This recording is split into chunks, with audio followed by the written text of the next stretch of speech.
Self-Made Art ou l'art postal pour soi-même. Projet pour un nouvel art postal, où l'on s'interroge sur l'avenir du genre. Plus qu'un projet, Self-Made Art ou l'art postal pour soi-même consiste en 3 recommandations très générales pour les futurs artistes intéressés. Il est sans doute bon de penser la refondation de l'art postal. Ne comptez pas sur moi pour cela, mais permettez-moi de donner au moins quelques conseils basés sur le bon sens pour les débutants. Je me suis toujours demandé si l'artiste du mail art avait bien raison d'adresser ses envois à d'autres qu'à lui-même. En effet, envoyer des œuvres que le destinataire gardera me paraît être un peu masochiste. Résultat, l'artiste renommé pour son art postal aura entretenu une armée de destinataires sans conserver son patrimoine. Une partie de l'héritage dispersé dans la nature, c'est généreux, mais c'est aussi dommage. Comment voulez-vous connaître le mail art après cela?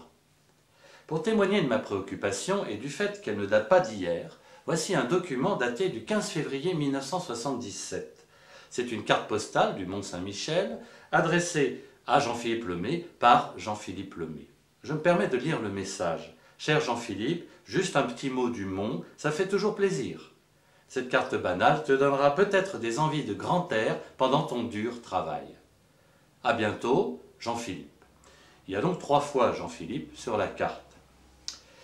J'ai ainsi pratiqué une forme primitive de self-made art. J'en ai d'ailleurs d'autres, comme celle-ci.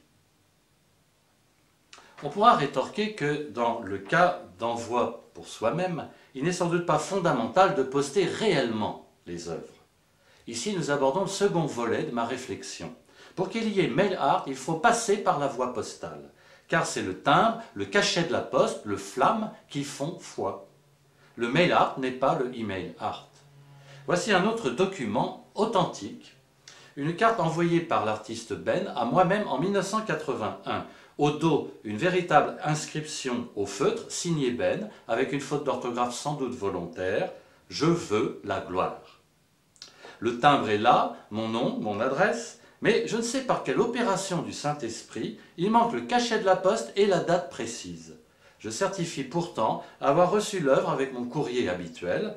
Je vois mal Ben se déplacer de 800 km pour faire un gag aussi futile que de déposer directement la carte dans ma boîte.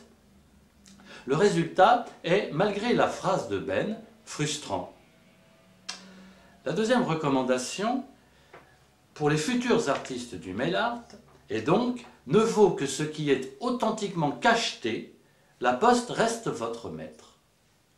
Autre thème de réflexion pour finir, ce n'est pas le développement d'Internet qui doit vous dissuader.